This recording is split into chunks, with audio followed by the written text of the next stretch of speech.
하나님의 말씀 마태복음 21장 1절에서 11절까지만 보겠습니다.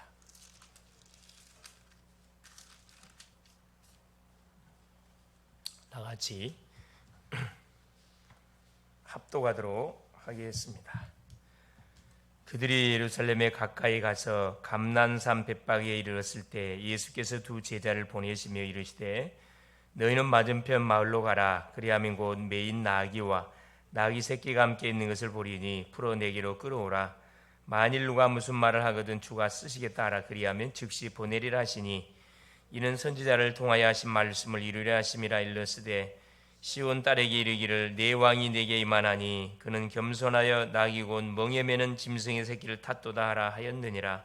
제자들이 가서 예수께서 명하신 대로 하여 나귀와 나귀 새끼를 끌고 와서 자기들의 겉옷을 그 위에 얹음에 예수께서 그 위에 타시니 무리의 대다수는 그들의 겉옷을 길에 펴고 다른 이들은 나뭇가지를 베어 길에 펴고 앞에서 가고 뒤에서 따르는 무리가 소리 높여 이르되 호산나 다윗의 자손이여 찬송하리로다.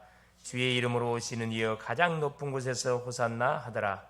예수께서 예루살렘에 들어가시니 온 성이 소동하여 이르되 이는 누구냐 하거늘 무리가 이르되 갈릴리 나사렛에서 나온 선지자 예수라 하니라. 아멘. 주는 살아계신 할렐루야. 예수는 그리스도는 할렐루야. 자, 오늘 제목이 뭐냐? 예루살렘에 입성하신 예수. 우리 주님이 구원 사역을 위해서 사람의 몸을 입고 약속대로 오셔서 목수의 아들로 태어나서 30년의 공생애를 거치고 30년의 그 삶과 3년의 공생애를 통해서 주님이 이루시고자 하는 구원 사역을 다 완수하셨습니다. 자, 그러는 와중 속에 일어난 사건이 오늘 본장에도 쭉 이렇게 소개가 되어 있습니다.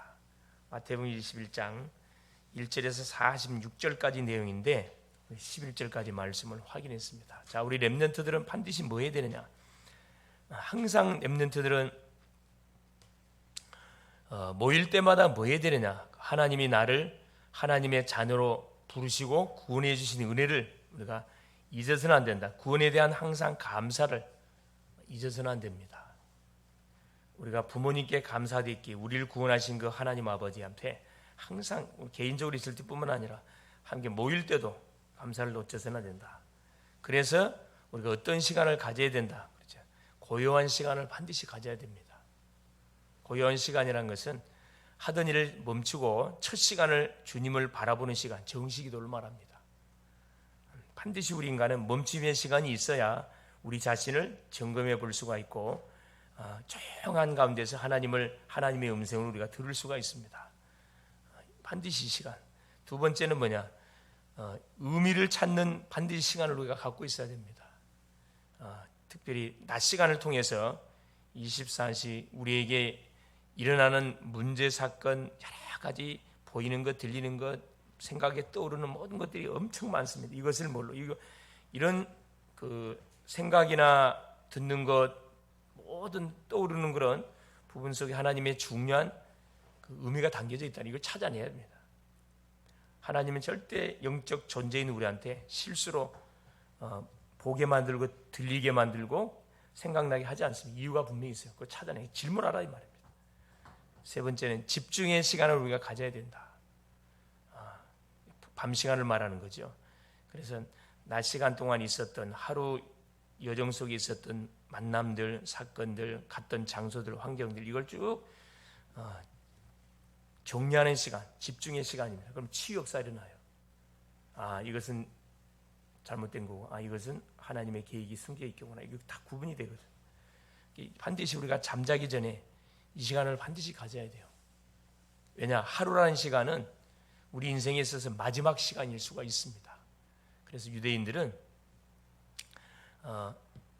잠자리 들기 전에 무슨 기도한다고요? 주여 나의 영혼을 받으시옵소서. 오늘이 마지막이라고 생각해요. 내일은 보장이 되어 있지 않습니다. 하나님이 기회를 줬을 때 다시 주어지는 거지. 그래서 내 영혼을 받아달라고 기도하고 잠자리에 든다고 합니다. 이건 굉장히 성경적이에요. 내일 일을 자랑하지 말라. 오늘 하루에 무슨 일이 날지 아무도 모른다. 그래서 조용히 집중의 시간을 가지고 있으면 우리의 영적 상태가 싹 바뀌어집니다. 꿈도 뭐요? 잠도 깊은 숙면을 취할 수가 있어요. 우리가 잃어버렸던 모든 시간들을 되찾는 시간이고. 그리고 네 번째, 그래서 나만의 영적 시스템을 우리가 그래서 만들어야 돼요. 어떤 시스템? 복음 시스템, 복음을 듣는 시스템, 말씀 듣는 시스템 말하는 거죠. 언제 내가 강단 메시지를 들을 것인지, 이걸 착 스케줄 조절해야 돼요. 그다음 기도 시스템, 언제 기도할 것인지, 또 전도 시스템, 하나님이 나에게 붙이는 사람들을 어떻게 내가 살릴 것인지. 나만의 시스템을 가지고 있으면은 이거 방해받지 않습니다. 방해받지 않아요. 다섯 번째, 누림의 시간을 가지고 있어야 된다. 그래서 하나님은 우리에게 시간을 주시고 생명을 연장시켜 주신 이유가 뭐냐? 하나님이 우리에게 주신 하늘의 축복, 땅의 축복을 마음껏 누리라고. 신자의 일과의 축복을 누리는 시간을 반드시 가져야 된다. 이때 뭐가 임한다? 보호자의 능력이 임해요. 시공간 초월의 역사를 일어나고 모든 237 전 현장에 빛이 착 비치게 되어 있습니다. 그러면 뭐 하게 돼? 현장을 자연스럽게 뭐 하게 돼? 우리가 살리게 돼 있어요. 그래서 지금 시대가 계속 금토일 시대를 준비하라고 해서 메시지 나오죠. 거기에 맞춰서 계속 나를 살리는 요 기도 시간. 여러분, 내가 우리 방에다가 서울집에서 설교했던 내용 올려놨는데 그거 들어보세요. 나를 살리는 반드시 어떻게 묵상의 시간이 있어야 돼요. 기본 메시지 묵상이라. 또 교회를 살리는 무슨 묵상? 그렇죠. 강단 메시지 묵상하는 시간. 현장을 살리는 본부 메시지 묵상하는 시간. 반드시 갖고 있어야 된다. 그래서 오늘은 제목이 예루살렘에 입성하신 예수님. 예루살렘에 들어갔다는 것은 뭐냐? 언약 성취의 발걸음이 한 걸음 한 걸음 지금 다가오고 있음을 우리에게 설명해 주고 있습니다. 예수님의 발걸음은 그냥 발걸음 아니에요. 언약을 이루기 위해서 오신 발걸음이기 때문에 그래서 한 시간 한 시간이 의미가 있고 중요한 거예요. 우리 인생 마찬가지입니다. 하나님 우리를 구원해 주신 가장 중요한 이유가 왜 우리를 구원했냐? 그렇죠. 하나님께서 잃어버린 모든 영혼들을 찾아내기 위해서 우리를 플랫폼으로 쓰시려고 구원해 줬거든. 그래서 우리의 발걸음이 의미가 있어요. 이유가 있다니까. 만남이 이유가 있어요. 그냥 이렇게 세상적인 이야기하다가 끝날 그런 만남 아니고 분명히 구원의 계획이 있다니까. 그래서 우리가 노크해 봐야 돼. 이 사람이 정말로 하나님이 준비한 사람이 맞는지 한번 우리가 알 수 없거든. 그래 건드려 봐야 된다. 노크. 신앙 있냐? 지금 교회를 다니? 하나님 믿냐? 대화하면서 자연스럽게 이렇게 던져보는 거예요. 나는 교회를 다닌다. 나는 왜 교회를 다닌다? 나는 왜 하나님 믿느냐? 하나님 믿는 이유를 쫙 이야기해 주는 거예요. 자, 그래서 오늘 한 5가지 비유가 21장에 소개된 간단하게 말씀을 통해서 복음을 확인하려고 하면, 첫째, 나귀를 타고 가신 예수님입니다. 자, 예수님이 예루살렘에 입성하시는데 뭘 타고 입성하시냐면은, 그렇죠, 나귀 새끼를 타고 입성하게 돼요. 예루살렘 근처에 도착해서 감람산 벳바게라는 곳에 도착해가지고 예루살렘 입성을 준비해요. 제자들에게 뭘 시키냐? 어린 나귀 새끼를 데려오라고 이렇게 지시를 내립니다. 누가 물어보고들랑 주가 쓰시겠다 하면 준다고 이야기했어요. 다 준비해놨어요. 그래서 그 나귀 새끼를 타고 예루살렘에 입성을 합니다. 자, 나귀 새끼를 왜 타고 입성하느냐? 우리 예수님의 입성은 뭘로 오신 건? 평화의 왕으로 오셨기 때문에. 정복자로 온 게 아닙니다. 유대인들이, 바리새인들이, 대제사장들이 생각하는 그 정복자 메시아가 아니고 평화의 왕으로 오실 그 메시아예요. 그걸 우리에게 입체적으로 딱 설명해 주기 위해서 나귀 새끼를 타고, 그 누구?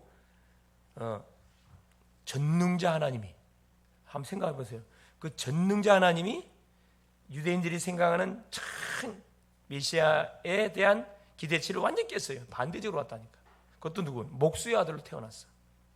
왕의 아들로 태어나야 되는데 목수의, 아무도 알아주지 않는 목수의 아들로, 그것도 말 밥통에 마국간에 태어났다니까. 완전 반대예요. 이렇게 이 하나님의 말씀은 우리에게 반대적으로 적용하면 틀림없어요. 반대로 가야 돼. 그러니까 세상 사람들이 가는 길 반대로 가야 돼. 그럼 틀림없어요. 같이 따라가면 같이 죽습니다. 그래서 스가랴 9장 9절에 이미 스가랴 선지자가 예언해 놨죠. 우리 주님이 오시면은 어린 나귀 새끼를 타고 예루살렘에 입성하게 될 것이다. 그 말씀 성취예요.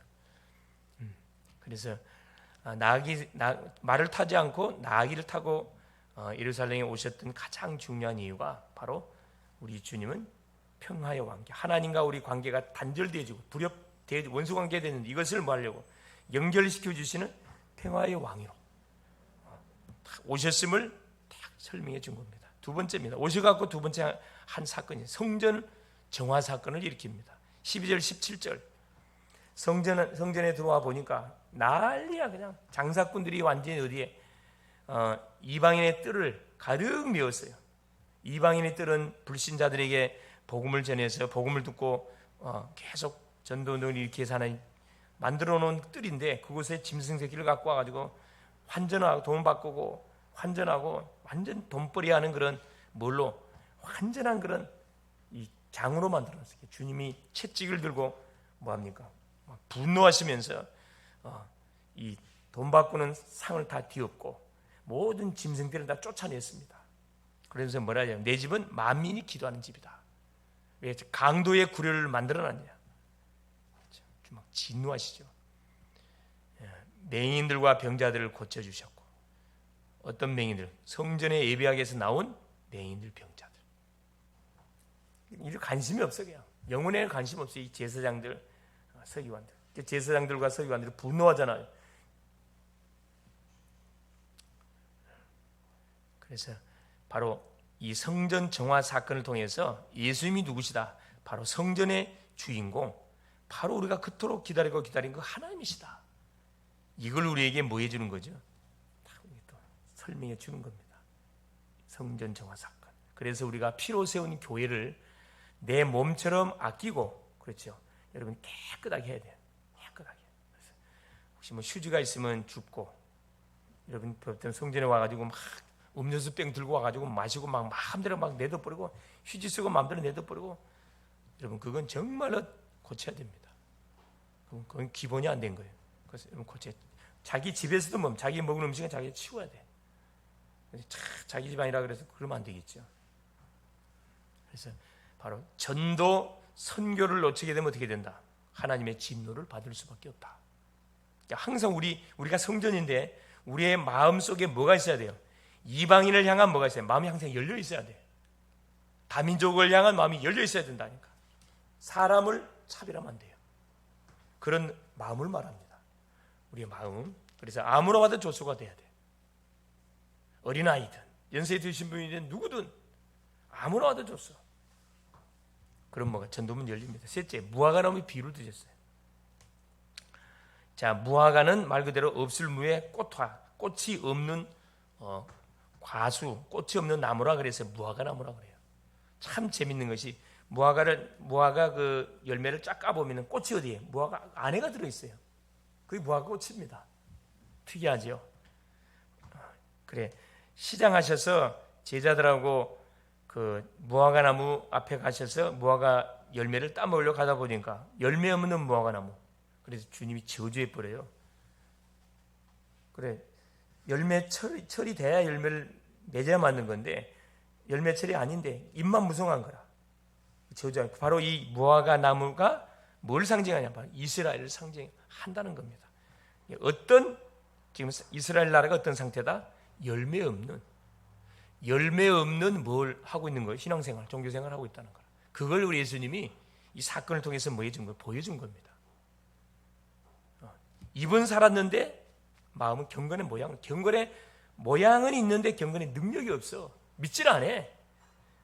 성전의 주인공이신 그 예수 그리스도는 온데간데 없고 자기들의 살이 사역을 채우기 위해서 혈안이 되어 있는 그 이스라엘, 이게 완전 저주에 부르잖아요. 무화과나무가 말라 비틀어져 버렸습니다. 당장 말라 비틀어 죽어버리잖아요. 제자들이 질문했습니다. 그래서 예수께서 설명해 주잖아요. 열매 없으면 이렇게 된다. 누구한테 열매가 돌아간다? 이방인에 돌아간다. 실제 이방에 돌아왔거든. 믿음이 있으면 무엇인지 구하는 것은 다 받는다. 그렇죠. 그래서 지금 이스라엘 나라를 쳐다보면서 우리가 뭘 봐야? 미래를 봐야 돼요. 복음을 받아놓고도 복음 운동을 안 하고 계속 선민 사상에 빠져서 계속 이방인들을 쫓아 대적하면 어떻게 되는구나. 저렇게 철저하게 2000년 동안 나라 없이 고통을 받고, 그렇죠. 후대들이 어마어마하게 잔인하게 죽임을 당하고 대가를 받고 있죠. 네 번째, 예수님의 권위에 대한 또 사건이 나옵니다. 대제사장과 백성의 장로들이 예수께 질문합니다. 성전에서 예수님이 가르치니까 네가 네 권위로 지금 이런 일을 하느냐? 예수께서 반대로 질문했어요. 그럼 내가 너에게 질문한 거 답하면 내가 답해 줄게. 요한의 세례가 하늘로부터냐 사람에게부터냐? 이 답을 못해요. 하늘로부터라 했으면 왜 믿지는 않았냐? 사람으로부터라 그랬으면 왜 사람으로부터 났으면 왜 수많은 사람들이 요한을 따랐냐? 할 말이었거든. 모른다 그랬어요. 나도 모른다. 그러면 두 아들의 비유를 예수께서 들어줬습니다. 첫째 아들한테 자, 농장에 가서 일하라는데 큰 아들이 안 한다 그랬어요. 한다 그랬습니다. 하겠습니다 아버지 해놓고 하지를 않았어요. 둘째 아들 하라고 하니까 가서 일하라고 하니까 안 하겠습니다 해서 가서 일했어요. 네가 볼 땐 누가 아버지 말을 들었냐? 둘째 아들이 들었지. 첫째 아들은 누굴 이야기하는 거예요? 대제사장, 서기관, 유대인들을 말하는 거거든. 자기들을 향하는 걸 알고 막 분을 발했다 그랬어요. 죽이려고 예수를 막 하잖아요. 그래 결국 둘째 아들이 너 이방인이거든. 창녀들, 세리들. 너희들이 하나님이 주신 구원을 거부하니까 이 구원의 은혜가 누구한테? 이방인 창녀들에게 다 돌아간 거 아니냐? 다섯 번째, 포도원 농부의 비유입니다. 결국 포도원 주인이 포도원을 만들어가지고 세례를 주고 농부들한테 세례를 주고 타국에 갔어요. 그래서 때가 되면 33절부터 46절 내용이죠. 수수때가 되어져서 종들을 보내가지고 이제 세례를 받으려고 종들을 보냈는데 농부들이 이 종들을 다 죽입니다. 그러니까 포도원 주인이 종들을 계속 보내면 다 죽여. 그러니까 아들을 보내면 안 죽이겠지 싶어서 아들을 보내. 가장 사랑하는 자기 독자 아들을 보냅니다. 아들도 죽여요. 37절 39절. 포도원 주인이 올 때 농부들을 어떻게 하겠느냐? 당연히 농부들 진멸하지요. 다른 농부들에게 포도원을 분명히 준다 그랬어요. 바로 포도원 주인이 올 때 농부들이 누구를 이야기하는 겁니까? 바로 유대인들을 말해요. 유대인들. 하나님을 떠나서 죄 가운데 묶이고 사단에게 잡혀서 지옥 생활하는 인생을 구원하기 위해서 하나님이 누구를 보냈어요? 메시아를 보내기 전에 많은 선지자를 보냈거든. 근데 그들을 다 죽였어요. 그러니까 마지막으로 하나님 독생자 예수를 보냈는데 예수도 십자가 못 박아 죽여버렸다니까. 그래서 포도원 주인이 올 때 어떻게 하겠냐? 당연히 진멸하죠. 그래서 그 포도원을 누구한테? 다른 농부들한테 분명히 줘요. 그 이방인들입니다. 그래서 우리가 세계복음화를 해야 할 이유가 여기 있어요. 결국 열매 맺지 못하는 백성은 버림을 당할 것이고 심판을 받게 될 것이고 열매를 맺는 백성은 그렇죠. 포도원 천국을 말합니다. 천국을 분명히 차지하게 된다. 이 말 결론이 뭐냐? 그래서 우리 렘넌트는 뭘 하래? 참복음을 알고 바로 누려야 됩니다. 참복음. 참복음이 뭐죠? 예수님이 그리스도로 오신 겁니다. 그래서 이걸 우리한테 알리기 위해서 많은 비유를 지금 계속 우리에게 들어주고 계셔요. 깨닫는 사람은 살아나는 거예요. 그러면서 참복음을 우리가 알고 누리면서 뭐 해야 되냐? 이 축복을 실제 393으로 누릴 수 있어야 됩니다. 기도로 누릴 수 있어야 돼요. 기도로 개인이 누리는 것을 기도라 그러고 함께 누리는 것을 전도라 이야기해요. 그렇죠? 어렵지 않게 만약에 외국 사람은 누리는 게 선교가 되는 거예요. 그래서 예루살렘에 입성한 그 사건을 계기로 해서 우리 주님이 십자가 사건이 눈앞에 다가왔음을 우리에게 말씀해 주고 있습니다. 그래서 영안이 어두우면은 이런 주님의 혼란 복음 사역들을 보면서 복음을 못 찾아냅니다. 영안이 확 열리면 생명이 들어가 있으면은 말씀을 듣는 가운데 우리 복음을 다 찾아내요. 문제와 사건 속에서 다 복음을 찾아낼 수 있다니까. 복음 없어서 저런 재앙이 일어났구나. 복음 없어서 자살했구나. 이게 다 나온다니까. 복음 없어서 어떻게 사람 죽이는 거구나. 자기한테 닥친 문제 복음 없으면 자살해 죽는 건데 복음 몰라서. 그래서 모든 사람한테는 뭐가 필요하구나. 정말 복음이 필요하구나. 예루살렘에 예수가 가진 것처럼 내 마음속에 예수님 들어오셔야 돼요. 그래서 생명의 한이 있어야 됩니다. 복음 아니면 절대 인생 문제는 해결 안 되는 거고. 두 번째 뭡니까? 제자의 한이 있어야 돼요. 지금 그래서 정말 복음 운동하는 제자한 사람, 그 사람이 내가 돼야 되겠구나. 제자한 사람이 있으면 뭐가 다 살아납니다. 아, 이거 혼자서 되는 게 아니구나. 공동체 한, 녹할과 파라. 그래서 원예세가 돼야 되는 거구나. 승리할 수 있기를 그리스도의 이름으로 축원합니다. 예수님 감사드립니다. 오늘도 예수님이 그리스도이신 것을 말씀을 통하여 확인케 하여 주신 것 감사합니다. 우리 예수님이 구원 사역을 위해서 육신의 몸을 입고 오시고 드디어 시간표 따라 예루살렘에 입성하셔서 하나님 정말 성전을 수리하시고 참 열매 없는 이스라엘 나라를 무화과나무를 저주하고 하나님 또 포도원 이 농부 비유를 통해서 하나님 처음으로 복음을 받았던 유대인들이 결국은 그 메시아로 오셨던 예수 그리스도 십자가에 못 박아 달을 통하여 그 후손들이 어마어마한 저주를 받았습니다. 지금도 하나님 그 그리스도를 믿지 않은 결과 고통과 재앙 속에 분쟁 속에 살아가고 있습니다. 이들에게 정확하게 답을 줄 수 있도록 우리에게 하나님 참복음 주신 것 감사합니다. 이걸 풍성히 누리게 하시고 이것을 평상시 나의 삶 속에 393의 기도를 통해서 풍성히 누리고 체험하고 깨달아 누려갈 수 있도록 은혜를 부어 주옵소서. 그래서 답을 찾아 헤매는 인생들에게 정확한 복음으로 답을 줘서 하나님 마음을 시원케 할 뿐만 아니라 함께 팀을 이루어서 하나님 지금 민족 세계를 살려가는 일에 우리 교회의 모든 렘넌트들이 업이 드려질 수 있도록 역사하여 주옵소서. 예수님의 이름으로 기도합니다. 아멘.